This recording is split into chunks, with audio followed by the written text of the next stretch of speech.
There was a famous architect from last century, Mies van der Rohe, who once said, "We cannot invent a new architecture every Monday morning. But today we invent every day new diets, miracle diets, new theories, new slogans." And so I also invented the name of my lecture, which is a bit ironic. It's called the campsite shower theory. I will not explain it, but its theme is reasoning on a certain slowness of the response of architecture to the problems. In a sort of traditional functionalist view of forms follow function, you express a function and then the form should conform to it.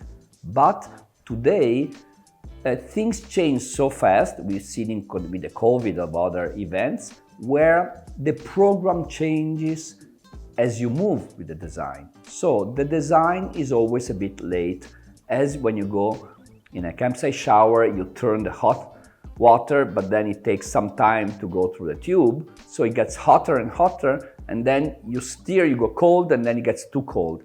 So this heaviness and slowness of architecture should tell us some strategies which maybe have to do with permanence, with capability of adaptation to new uses, which is also the lesson of European cities. We live in buildings which were planned by people with different technologies, different knowledge, even different values. But sometimes these buildings welcome us, sometimes even better than what we call modernist buildings. We see a lot of modernist buildings being demolished every day. They're just demolishing the capsule hotel in Tokyo, and many of these utopias are frail. I'm not nostalgic, I'm just saying that embedding in a building a certain kind of robustness could be the strategy to overcome this.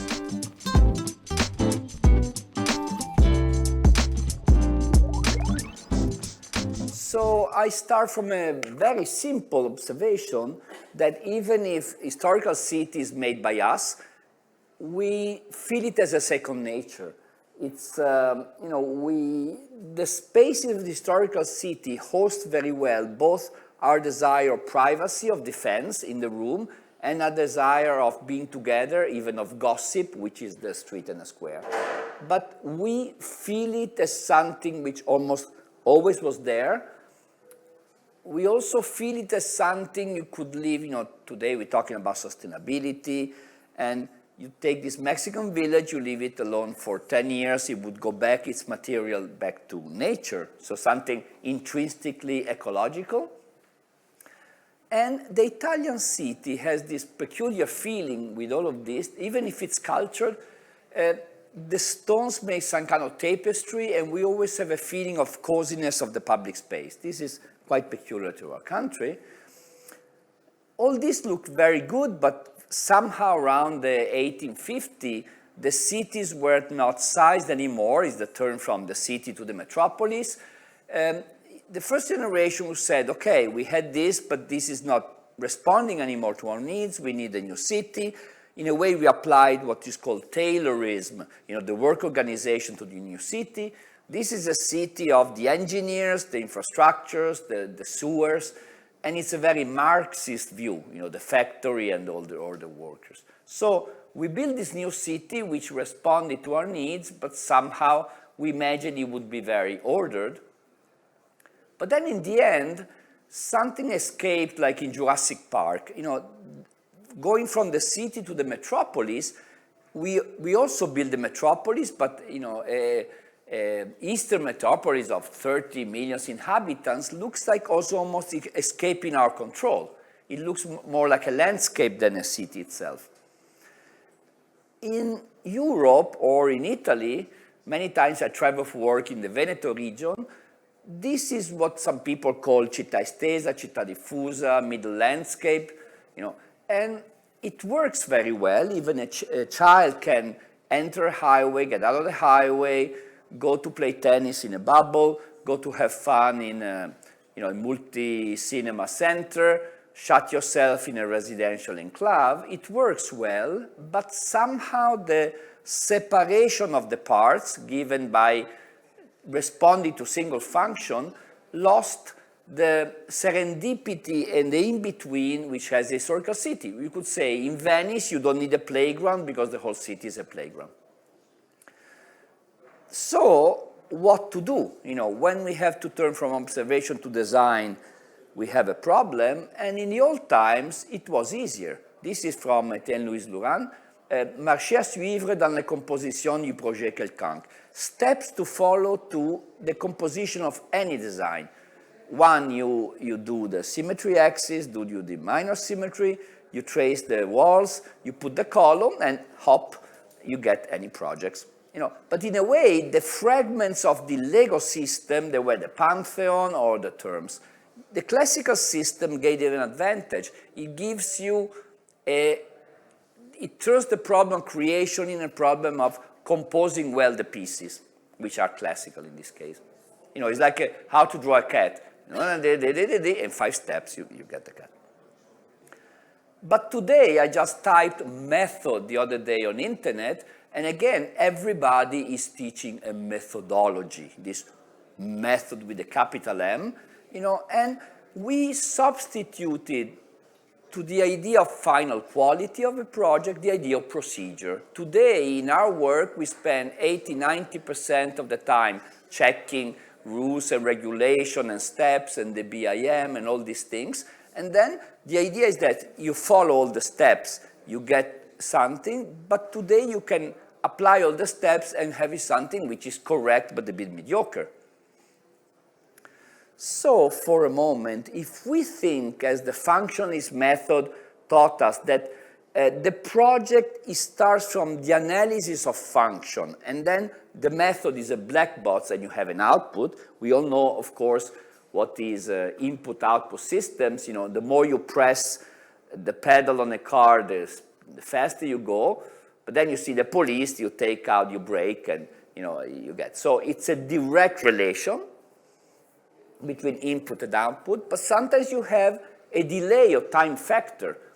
You know, if today we want to make a child, or maybe not making a child like these people are trying to do. Actually, I found this when my grandfather died. He was a Marxist. Beyond the Marxist book, he had the central position is a love manual by my grandfather. But if we make a child today, the population will change its composition later. This is the Japanese population right after the war. You had very little old people, you know, like this. And then in 10 years, you will have everybody's old and nobody's new. So the effect of today can influence tomorrow. So this idea of the delay, many times in Italy, politicians open up, the infrastructure who's been planned by the previous politician. If we think of architecture as this input-output method, what are the inputs? In a classical time, you know, Palladio went to draw. This is a drawing by Palladio about, you know, the monuments, and then he, you know, Vitruvian architect, you know, put together firmness, beauty, and function, and you do the villa. So in a way, the help of the antique was very useful to design modern things. But today we have 2 caricatures, I would say. This is one, the architect as an artist, somebody who does something like this in the air. In this case, Carlo Mollino, who was like a Superman. So you don't need to ask him anything. You know, I work in a competition together with Frank Gehry and Norman Foster together. We did a competition in Milano, and in a way they can be taken at these 2 opposed ways. And the other caricature is the architects responding to you know, technical methods. In this case, after the Second World War, this is Jean Prouvé building prefabricated houses. This method would envisage new cities. These are the models of new cities, and this is the city.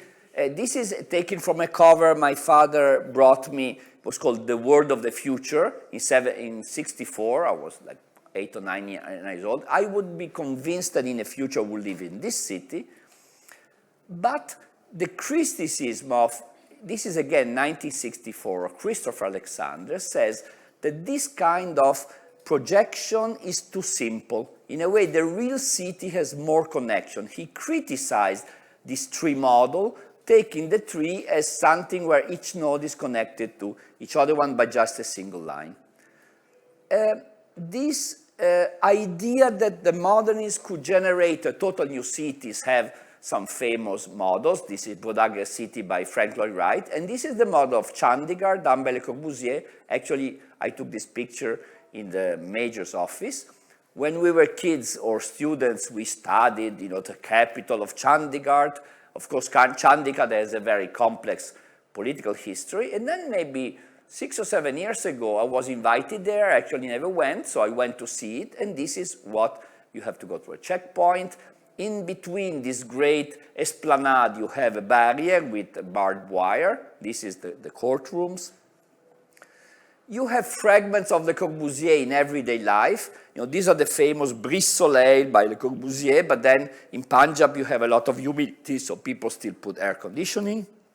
And the parliament, the symbol of freedom beyond barbed wire. And this is the poetics of Le Corbusier, which is, beton brut, like, reinforced concrete under 50 years. So you see an utopian city, which also works well in a certain way, living its normal life of many, many years. In this case, I would say today we're talking about the concept of feedback. You have an input-output, but the output goes back and through a valve regulates its input. We have maybe a self-correcting feedback system like the tail of a plane, and also we have a self-amplified feedback system when my voice goes back into the mic and gets amplified again. But even with the feedback, you can have a time delay. And this is the name of my lecture. If I go to a campsite shower, maybe it's really cold, so I want to take a hot shower, I turn the hot faucet, but for a while nothing happens because it takes some time for the water to go in, so I turn more and more and more, until I got really hot, and then I try to correct it and steer back, and then it takes some time, so it stays hot until I get it right. There's the mathematics of this time delay. You can study it mathematically, but just to say that if we apply literally the functionalist model, we design on a program, but then things change and you have these effects. These are big American commercial centers. The commercial centers are perfect machines, but now we're full of dismissed, like we throw away all machines, we throw away all commercial centers. So there's something not totally right. Why Diocletian Palace works very well as a cafe and this commercial center do not? This is a picture by Matilde Cassani, and is a yearly Sikh party into a typical Italian square, because the Sikhs, they know there's a big colony of Sikhs in Lombardy. If, today we design the bench for the old, the bench for the new, the bench for the immigrants, the bench of this, we try to over-determine things, but maybe the openness of these spaces can host different things. This could not be true in a strictly functionalist mode. So to say, today we have the Salone Mobile, we all go to Fuorisalone, the courtyard of Ricchini was, the hospital, and Brera, it was the Jesuit college. So a city survives the function who shaped it. And we cannot throw away a city as we do with an old. I throw away so many iPhones. And my metaphor is that a bowl is tied to what its content by a culture. It has a size, it has a way of keeping the temperature, if it's hot or cold. You can wash it very well. But you don't have to decide if tonight we have squid spaghetti or tomato spaghetti to choose a bowl. This is the same for the city. If you go to eat sushi, it's another matter. So, and almost to finish this first part, we have a big problem, which is called the environmental problem. This is Milano from the satellite, and it has all the 4 alarming signs of the melanoma: A, B, asymmetry, border irregularity, colon diameter. with the first generation who feel the city is almost a cancer of the earth. But we are finding out that this rediscovery of urbanity and density also has an energy issue. Actually find out that the very sparse city, they consume much, much more energy. I don't have the time to explain it why, but the greenest suburban house consume much more energy than the worst urban house. So we go back to a certain degree of density. And today we open the newspapers, we have all these kind of images, which are very fascinating, but I don't think they really look like cities. They're like, so sometimes I even fear, these are taken from Paris, reinventing cities. Are we sure that what we are doing, these images are so, I don't know. In a way, European culture has a lot of reserve of putting together environmental quality with good architecture. We don't always have to see this opposite, the Place des Vosges, the Crescents. This is fantastic Cour Mirabeau, which is a cathedral of trees in a way. And last, everybody said, oh, tell us, architect Zucchi, tell us about how will we live after the COVID? We like fortune tellers looking there. So every time we're talking about the future, I actually had a pin here, I don't find it anymore. It's called The Future is Bullshit. I wanted to paste it here. And because everybody tells us, oh, like we are like seeing the future. Every futurology is also representing its own time. So again, you saw this Futuro house first. I was convinced to live here, but then in a way, that's the way it works. So I'm not nostalgic. I just said that I went to MIT because I read this book, but then after 30 years, Donella Meadows said, okay, we have been doing forecast 30 years ago. So could we readjust the model? And they looked, the things they think in the way they were going respect to what they actually went. For example, at that time, internet was not there. So what we should do, I think, we should make theories, but continuously check empirically. And today we have different instruments, like all this prediction. We're talking about digital twins of that. So it's true that technology gives us way of projecting in the future, which are very different to monitor. Okay, so now there's a poem by Guido Catalano, my favorite poet, that said, a poet should sit down, stay quiet, and write a good poem. That's what a poet should do. The taxi driver should drive, the runner should run. But why the poet always try to explain you anything? It's a long poem saying that to explain you this and this and that. And then when they read the poem, it's a very bad one.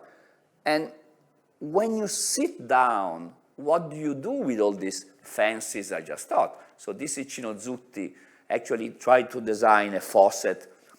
I don't tell the story, but just to say that in our small, limited way, how do we do? And of course, there's no deductor, but these are ways we are dealing with this sort of delay between input, this slowness of architecture. The first one is to design really fast. I'll go very quickly. I will not explain the project, but this is, we won a competition for urban design, but we had, let me see if I can project from here.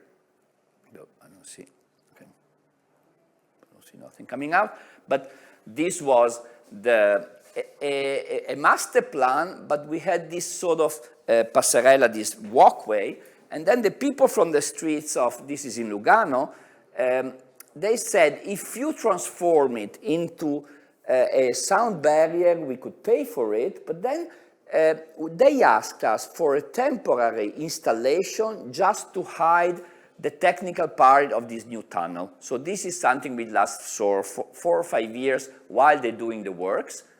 And we just took some lamellar wood beams. The technology is really low, but the tracing is sophisticated. We put some PVC tubes, and we made this sort of, I don't know what to call it, screen to screen off the works. This is the exit to the gallery, but there's also some kind of land art. And what is nice that we accepted a bit of irregularity, but we planted this directly into the ground, so you have no substructure. I'm going quickly. This is the Pedrali warehouse I was speaking in the video, so we'll not speak it again. See, it's a very complex machine, but the idea that was quite tall because of technical reason was 30 meters as opposed to 10 meters, and we really accepted the role, I would not go all the way to say of decorators, but something about dealing almost with the environment directly with the sun. This is the facade at 10 o'clock in the morning, and this is exactly the same facade 2 hours later, because the sun reflects on this side, and this butterfly effect I was talking about, this is not the color, but is the reflection of the light on the other side, bouncing back and making these wonderful things. This is the installation we did for the pavilion in the Biennale. It was almost forbidden to touch the exterior, but I convinced the soprintendente that since the exposition was called grafting, I would do the first graft, this sort of earthy funnel. So it was a very contemporary piece of metal, but with some kind of hint to this arch, which was the existing Arsenale building. Actually, they left it there for a while after the exposition, and the idea that when you do exhibit design, you have to act really fast. It took me just a couple of months, but then you can still do micro-architectures which last very small, and sometimes they're also experimental about spatial models. I go quite quickly, I will not explain every single project.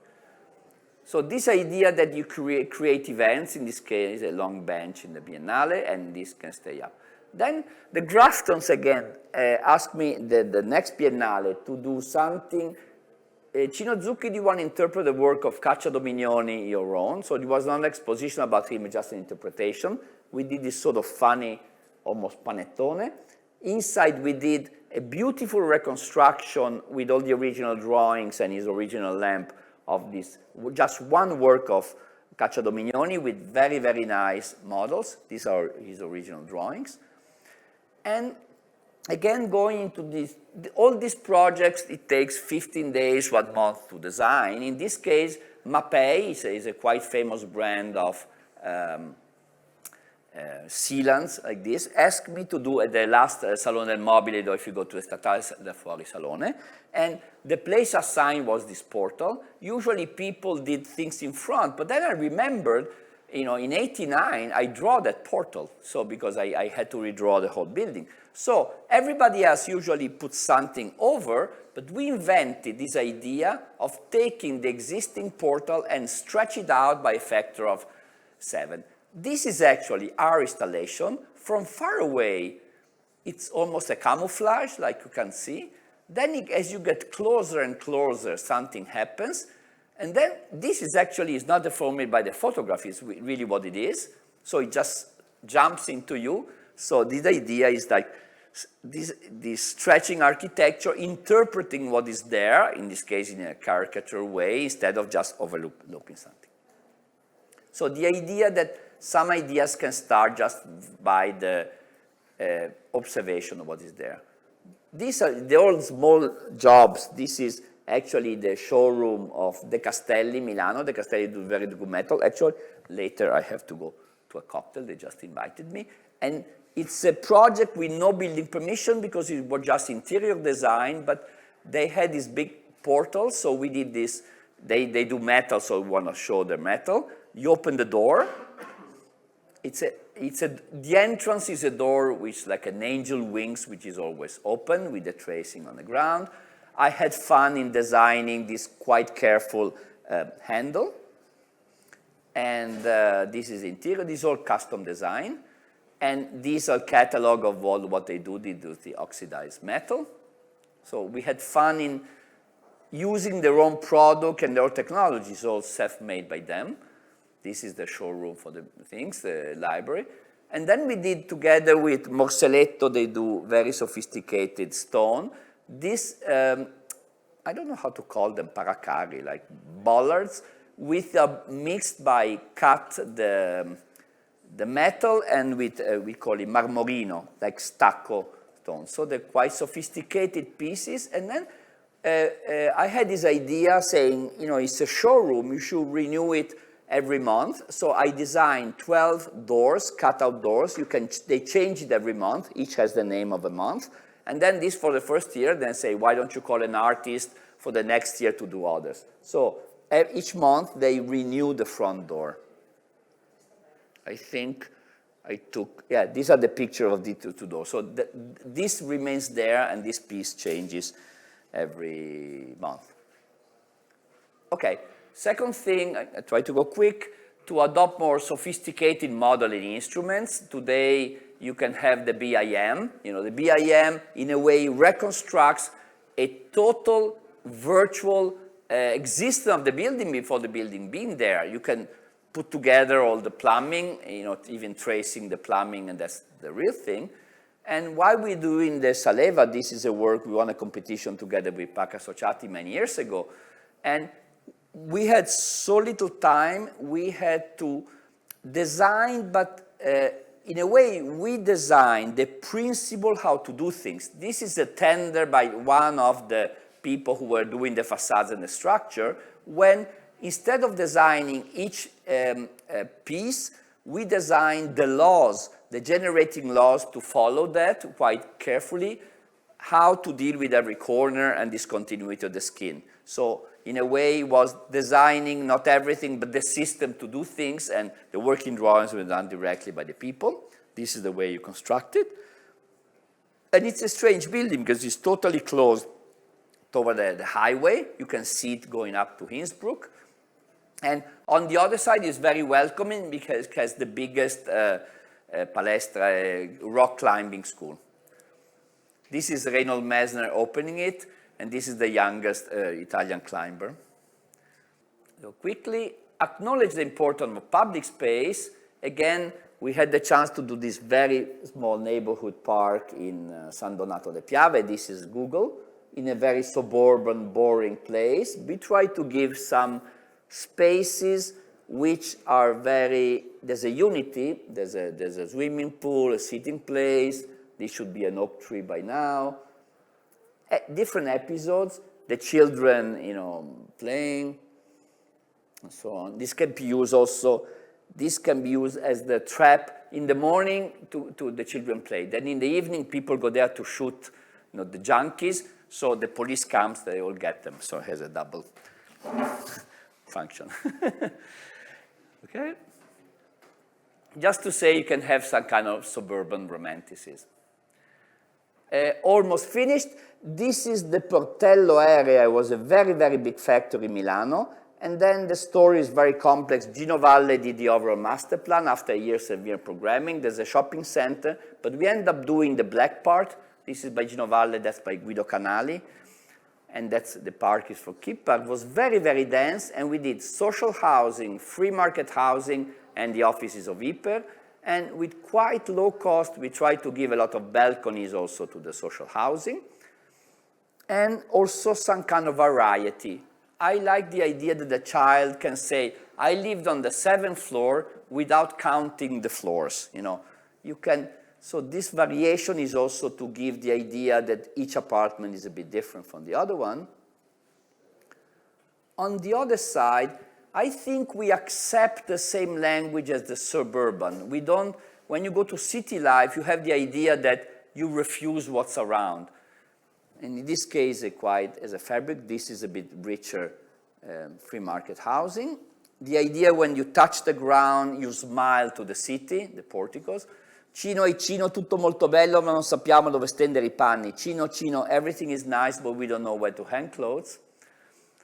But after this project, I thought that in my back of my mind, something came out, which is the Romanesque of Milano, but also the Neo-Romanesque, this brick, you know, terracotta, white stone.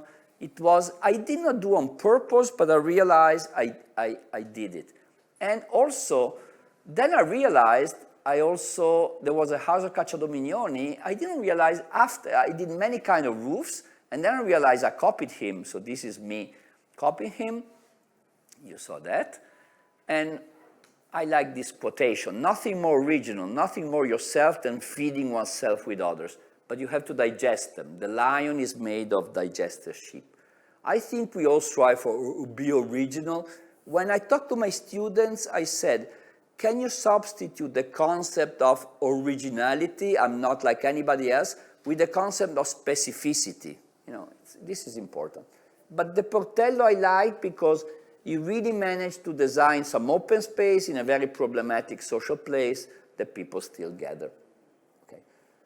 And I would go to end up talking about, you know, the rock stars always leave the big success to the end, and I do it too. So this was the Jungas factory before us. It was a very, very big factory in Venice. Nobody knows Venice was also an industrial town. The existing situation, and this was all a private part. This is actually a school, but all this was totally closed. It worked autonomously. And so the idea was to open up, and we even open up a new canal, and to bring the people all the way to the lagoon, which is the backside of Venice, and nobody could see from there. This is the Google view. You see that this is the new canal. We open it up. And it's a melange between existing buildings and new ones. This is actually an old refurbished industrial building. We created a new public space when it's not there. This is existing school. When we could not reconstruct the building because they were too run down, we build new buildings, but somehow, if you squint your eye, you can see that there. So it's an attempt of being contemporary. These are refurbished existing buildings. I go quickly. Sometimes you pick up some kind of, even unconsciously, some kind of local motifs with these striped buildings. This is a new canal we opened. This is the backside of the building you saw before. Quickly, and do-doom, do-doom, do-doom. In this case, we use the existing foundation. We even build the new buildings. That's Palladio, but we were in, this is the situation before we renewed the things, and there was a dead end. You crossed the canal, but you banked there. So we open up, you know, things which are like 2 meters wide. This is actually social housing again. We left the chimney to testify the industrial past of the area. And for some reason, this is the cut you saw before. You know, it's a very small cut, but you go to the public space to the center. The courtyards. And I used just 3 kinds of windows, the bathroom and kitchen, the living rooms and the bedrooms. So it's a very rationalistic building. It's the closest things you could do today with building regulation to the historical one. In this case, people hang the clothes. And how to do a house in Venice. You take a piece of butcher paper, you put an old record by Fabrizio André, you think of your first love and you cry, and then you draw the windows where the tears are falling, and it's very easy. That's it. Did we try to do Mondrian or picturesque? We don't know. But then the idea was to do something new, but if you squint your eyes, not so different from what is there. And I did not expect that this building, which is very referred to specificity, got so widely diffused in a way. Again, this caricature is about me wearing my own building. But then, the other day I was in Vienna and I said, oh, look at the Zucchi windows. I said, come on, what is, oh yeah, the windows used in Venice. So I started collecting buildings. After my buildings, we have this motif of the gray and the white. These are in Vienna, all over Europe. And the other day I was in the Politecnico and I enter a room and then somebody gave this building as an exercise to first-year students. I could not, you know, I was sort of shocked like by this scene to see many clones of this building. But then in evolution you have many dead branches, and this is the building I copied from. This is interesting because Gabetti e Isola, they were masters of, it's a municipio, it's a city hall in the mountains from 75, and I sort of copied it, I have to admit, but then people think it's mine. So the legacy goes on. The problem is not copying it to make it yourself. In Italy, you have Gigi Marzullo and Kate Richards. They both have long hair. And there's a song that says, your dark glasses will not make you read. We all copy, but then when you copy, you have to make it yours. And I would end up with this phrase, which is 1923. While the functionalists look for the maximum possible adjustment to a goal as specific as possible, the rationalist is looking for the greatest chance of compliance to the largest number of necessities. And this is okay, you have to think ahead. Today we'll say robust or resilient. But then he says, nothing more understandable for the rationalist to put an emphasis on form. Form is born with the establishment of human relationships. The lonely man isolated in the midst of nature has no formal problem. The question of form arises together with the union of more individuals, and form is the condition which makes possible living together. We need Christmas, we need Easter, we need calendar, we need form, we need regularity. So form is a social contract. Urbanity is adopting a code which can be shared. So I think we love the city. These are pictures taken from Christopher Alexander's book. And I thank you for your patience, and I think each of us have a very limited action point, but altogether we can still make a reasonable, lovable city. Thank you for your attention.